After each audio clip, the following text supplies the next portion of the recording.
dan kehidupan manusia purba, yaitu zaman batu yang terdiri dari Paleolitikum, Mesolitikum, Neolitikum, dan Megalitikum. Dan yang kedua itu ada zaman logam yang terdiri dari zaman berdaulat, zaman perunggu, dan zaman besi. Sebelumnya manusia purba kan dia memakai alat batu. Nah, apa sih fungsi dari alat batu tersebut? Ada yang tahu? Ya, Untuk berburu, Pak. oke, betul sekali.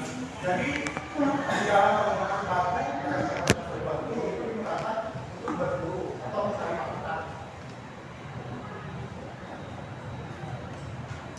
Yang pertama itu ada zaman Paleolitikum, dan dimana disebut zaman batu tua. Pada saat itu berlangsung pada 50.000 sampai 10.000 sebelum Masehi. Dan pada saat itu menggunakan alat-alat batu yang masih dibuat secara kasar dan sederhana. Dan pada saat itu teknologi pada saat itu belum canggih, jadinya mereka manusia purba itu mereka mencari batu di sekitarnya. Misalkan di sekitar isinya itu ada batu, jadi di mana ada batu di situ mereka akan ambil batu tersebut. Dan yang terakhir yaitu corak kehidupan berburu dan ramah awal. Dan adapun ciri kehidupan masa berburu dan melakukan awal, dari mana pada kehidupan ekonominya itu bergantung pada persediaan alam. Jadi mata pencarian utamanya berburu hewan liar, tidak ada bisa ataupun babi hutan, dan mengumpulkan buah-buahan, umbi-umbian serta karang. Pada saat itu sekitar 2 juta sampai 10.000 tahun lalu. Dan adapun kehidupan sosial atau pola hunian yang pertama yaitu hidup berkelompok kecil sekitar 10 sampai 20 orang, dan selanjutnya yaitu bersifat nomaden atau berpindah tempat sesuai ketersediaan makanan dan air. Jadi mereka ini hidup berpindah-pindah tempat. Misal kalau di daerah saat itu tidak ada kehidupan, jadi mereka akan pindah ke tempat lain untuk mencari sumber daya alam itu sendiri. Dan selanjutnya yaitu ada ikatan sosial sederhana, belum ada pembagian kerja yang jelas. Jadi mereka belum tahu mengenai struktur sosial dan lain sebagainya. Dan ada masih kebudayaannya yaitu tapak berulang, tapak berlepas, alat dan tulang, dan patos. Adapun manusia purba pendukung masa Paleolitikum, yang pertama itu ada Meganthropus Paleojavanicus, dan yang kedua yaitu Pithecanthropus erectus.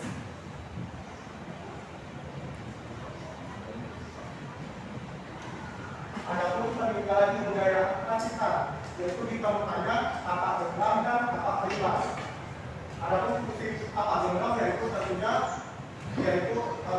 mencari buruan atau menusuk hewan, dan selanjutnya ada tapak berimbas yang fungsinya juga sama. Kemudian tapak berimbas ini juga bisa digunakan sebagai alat pengupas kulit hewan. Adapun ditemukan oleh von Winslow pada tahun 1936, dan selanjutnya alat yang ditemukan berupa tapak genggam dan alat seperti yang masih kasar yang selain dihasilkan. Alat-alat juga banyak ditemukan di Logo dan Lombok, Jawa Tengah, Sukabumi, Jawa Barat, dan Lahat Sumatera Utara.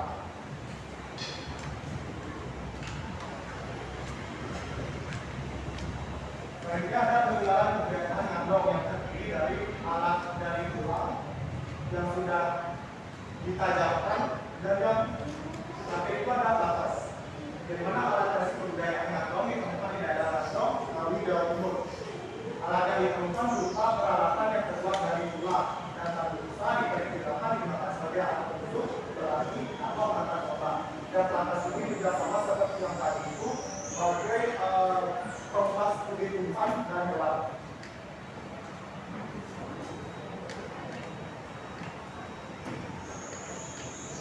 Selanjutnya yaitu ada masa Mesolitikum. Dari mana masa Mesolitikum ini disebut juga zaman batu pertengahan, yang ada sekitar 10.000 sampai 8.000 sebelum Masehi.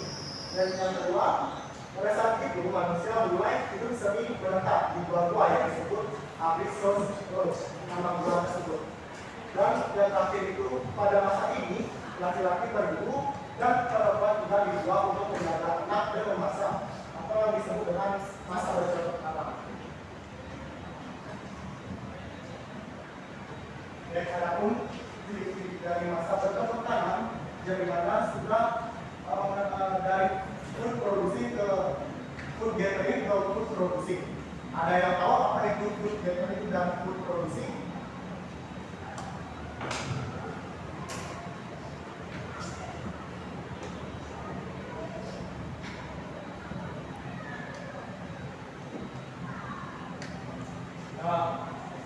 Ya, jadi food gathering itu mengumpulkan makanan, sedangkan food produksi membuang makanan. Oke, betul. Jadi food gathering itu artinya mengumpulkan makanan. Jadi pada saat itu manusia purba belum mengenal yang namanya sistem pertanian. Yang mana pada saat itu manusia purba langsung memakan makanan dari yang mentah atau belum dimasak.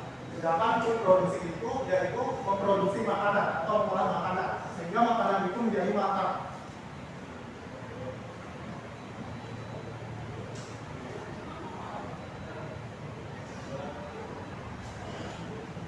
Selanjutnya yaitu muncul revolusi perdagangan manusia mulai memproduksi makanan seperti pertanian dan domestikasi hewan.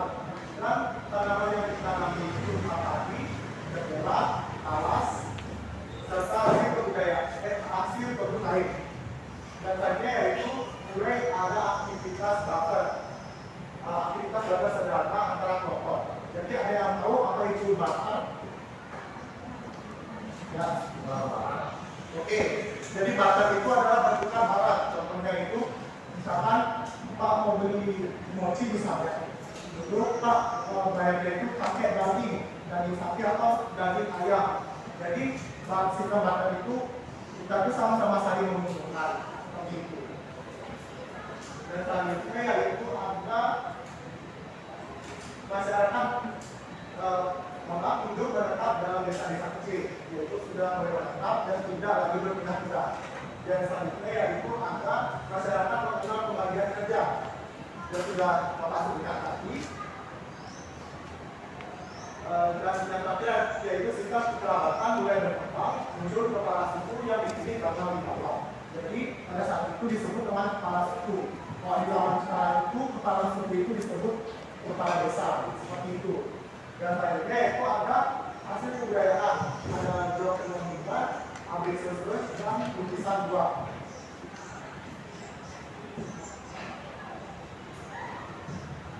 Ini ada pun manusia purba mendukung masa. Yang seperti itu yaitu Papua Melanso. Jadi ada pun peninggalan blok ekonomi yaitu yang dimana pengertian dari blok ekonomi itu adalah sampah-sampah dapur, bukan pelipuran. Yang kedua yaitu hasil budaya dari blok ekonomi adalah botol, kapal terbang, kapal pendek dan dipisah.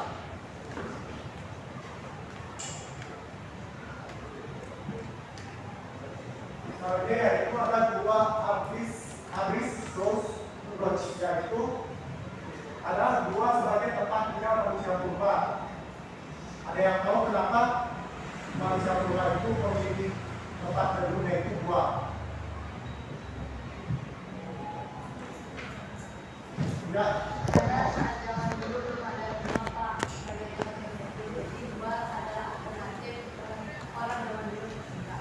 Oke, betul sekali. Jadi diberikan itu sebagai tempat teduh, sebagai tempat aktivitas lainnya, atau aktivitas memasak, aktivitas sebagai tempat istirahat seperti itu. Dan selanjutnya yaitu peninggalan berupa peralatan dari batu yang telah dimasak serta peralatan dari tulang dan rambut. Dan yang terakhir yaitu abrisius juga banyak ditemukan di Gresik, Bojonegoro dan Sulawesi Selatan. Selanjutnya yaitu ada lukisan gua. Hasil budaya lain yang muncul yaitu lukisan gua berupa cat tangan yang diyakini sebagai bagian dari ritual agama, dianggap memiliki kekuatan magis. Kenapa cat tangan di lukisan gua ini dikatakan sebagai cat gua yang begitu magis? Ada yang tahu?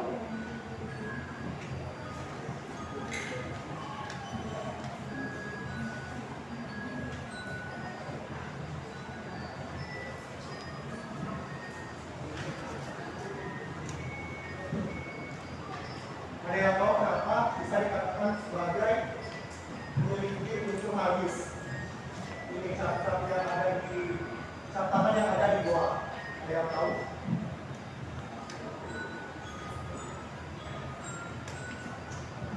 Oke, kita tidak tahu di sini, berarti catatan yang ada di bawah ini juga memiliki unsur magis, yaitu salah satunya itu animisme, yang dimana animisme itu mempercayai adanya terang berbentuk nenek moyang. Selanjutnya yaitu tulisan tersebut banyak ditemukan di gua seperti yang ada Sulawesi Selatan.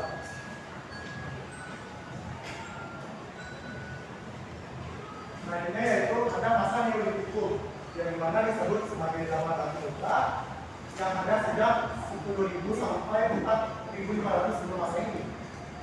Adapun kehidupan manusia pada zaman ini yaitu sudah mulai menetap dan tidak berpindah-pindah. Mereka juga sudah mengenal bercocok tanam, namun masih melakukan perburuan.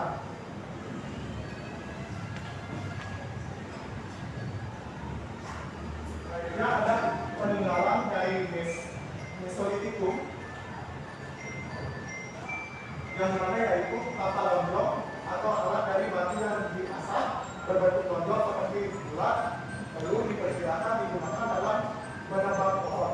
Peninggalan ini banyak ditemukan di Indonesia di bagian timur seperti Minahasa dan Papua. Selanjutnya yaitu ada kapak persegi berbentuk persegi panjang atau trapesium, yaitu mirip dengan cangkul digunakan untuk kegiatan persawahan. Persebarannya ada di Indonesia Barat seperti Jawa, Sumatera, dan Bali.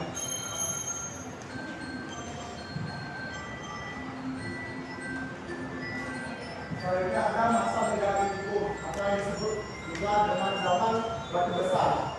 Dari kata mega artinya besar. Dari mana mereka telah membuat berbagai macam bangunan batu untuk kepentingan keagamaan, keagamaan dan mengubur jenazah. Dan pada saat itu sudah mengenal kepercayaan roh leluhur. Ada pun manusia penduduk pada zaman ini didominasi oleh Homo sapiens.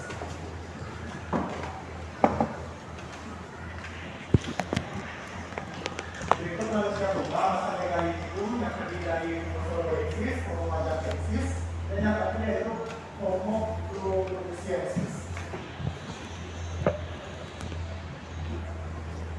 Adapun peninggalan Megalitikum terdiri dari Neptun, kemudian berubah dan ada lagi ada dokumen, sarkofagus, timbul batu, dan wadah. Selanjutnya yaitu ada zaman logam. Yang dimana zaman logam disebut juga sebagai zaman pergantian karena masyarakat itu golongan lagi yang terakhir dalam melakukan pekerjaan tanah. Kalau dikaitkan dengan zaman sekarang itu ada yang namanya masyarakat yang berkawinkan samping. Jadinya masyarakat yang memiliki plan atau marga yang namanya pandi itu mereka dikatakan sebagai ahli dalam pembuatan persenjataan. Contohnya persenjataan itu mereka itu kita buat dari logam, atau pembuat keris, atau dan lain-lainnya. Dan pada zaman ini manusia purba sudah mulai mengenal teknologi dan kebutuhan dengan membuat peralatan yang sesuai dengan kebutuhan hidup.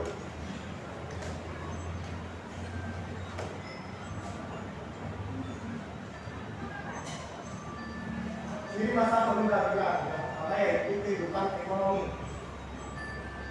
Mengenal perkembangan pertimbangan logam, perhiasan, alat pertanian dari besi serta perdagangan antar wilayah.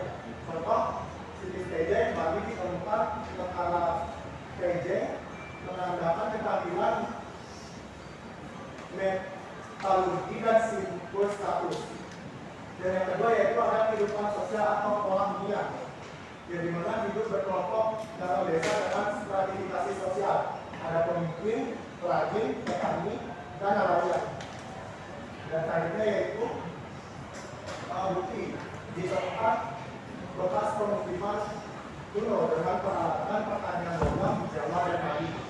Yang terakhir yaitu ada hasil kebudayaannya, yaitu ada kata berlucu, mukul, tempat dorong, manik-manik, dan beberapa hias. Ada dua teknik pembuatan ornamen, yaitu dengan cetakan batu atau dipakai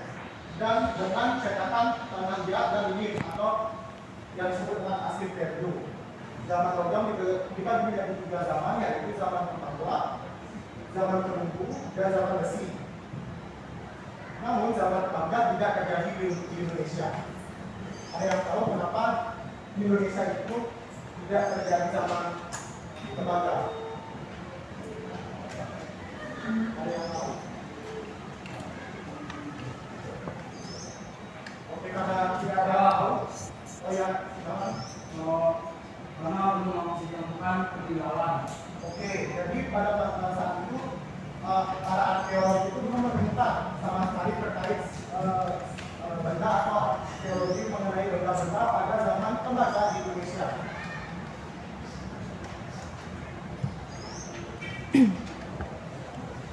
Nah, ini proses pembuatannya itu nanti bibirnya ini dimasukin ke tabung ini. Dan setelah udah dimasukin ke tabung ini, nanti juga dimasukin cairan logam. Dan setelah memadat, mereka dia akan menghasilkan alat-alat tajam. Nah, juga kalau di fase ini, dia juga menggunakan cairan logam. Dia memasukkannya dalam ini. Dia nanti akan dia ditutup dan akan menghasilkan bentuk buah ceri. Bersyukur, adapun kelebihan dari teknik cetak hasil kayu ini, dia bisa membentuk alat-alatnya umum. Kalau di valve ini tidak bisa membuat bentuk yang umum, karena itu sudah didesain bentuknya. Jadi kalau bentuknya seperti buah ceri ini, ya kita buat ceri aja.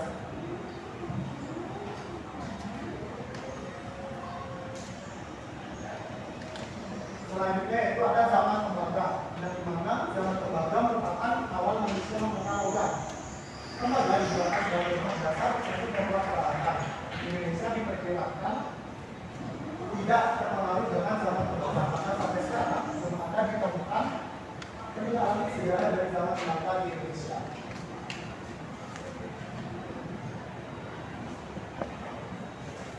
Adapun benda-benda peninggalan di zaman Penunggu yang terdiri dari Candrasa, Batak Kolong, Berata, Moko, dan Bejana Ulu.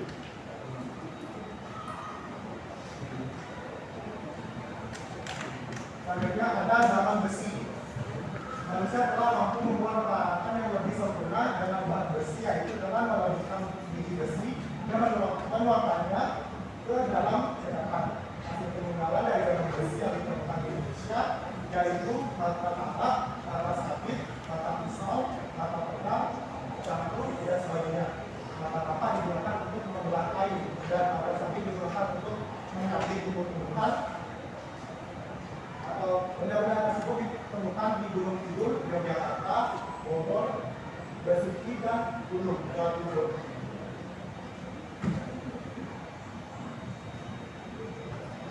Saatnya kalian membentuk kelompok menjadi 8 kelompok, dari kelompok 1 sampai kelompok 8. Untuk pembagian kelompoknya, Pak juga sudah men-setting kalian. Jadi Pak akan langsung membacakan saja. Ada Esa sama Aidil Barat. Kelompok 3 dari Tembaga, Isman, Kirana, Alexandria sama Arimawa. Kelompok 6 ada Indira, Yami. Kelompok 6 ada Uci Tarima, Adi Madu, Adi Lestari, sama Dinda Putiga. Kelompok 7 ada Henry, ada Fikri Ahmad, Gamala, sama Putri Rosiani. Kelompok 8 ada Permana, Risma Wikaryani, Ekasi, dan Mutar. Ada kelompoknya udah disebut, jadi sekarang cari kelompoknya.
Saatnya jam keempat dimulai.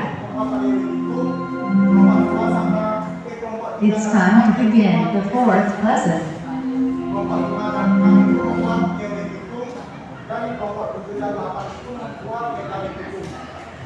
Jadi, nanti kalian jabatan apa pengertian dari payung mesodisikum, nilai itu kan megalikum, terus hasil dari Anda, terus yang kedua itu apa saja contoh artefak dan fungsinya, dan yang ketiga itu apa cara kehidupan di manusia pada saat itu.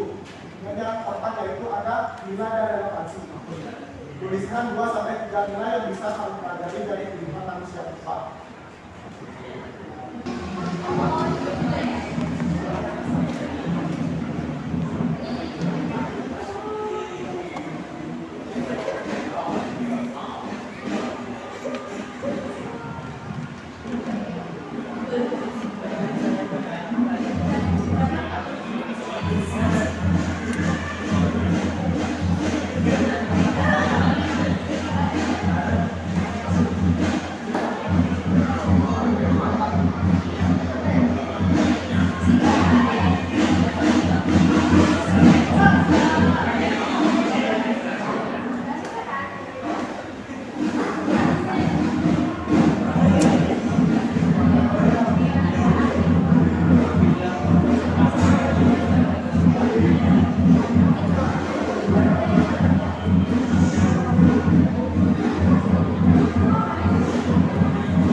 Balik. Batu. Batu. Mata. Batu. Mati. Botak. Mata. Mata. Batu. Mati. Mata. Mata. Botak. Mata. Mata. Botak. Mati. Mata. Mata. Batu. Botak. Mati. Botak. Mata. Mata. Mata. Mati. Oke.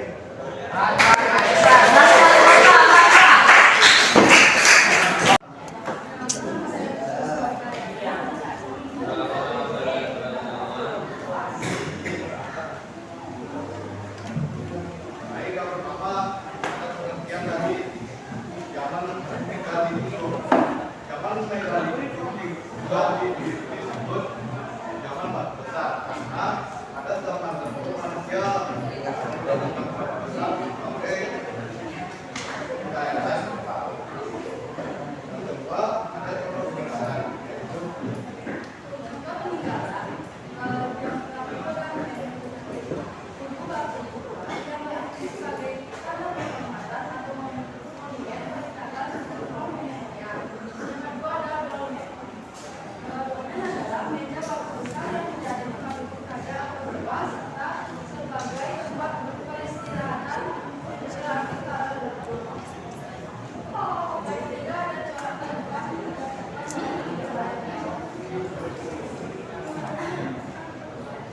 dan seorang siswa bahwa tempat tinggal pada zaman tersebut manusia telah memiliki tempat tinggal yang tetap. Dan yang kedua, manusia mencari mendapatkan kepercayaan dengan cara berkeutamaan dan berdoa. Tiga, setelah hidup menggunakan alat bangsa seperti batu dan lembah.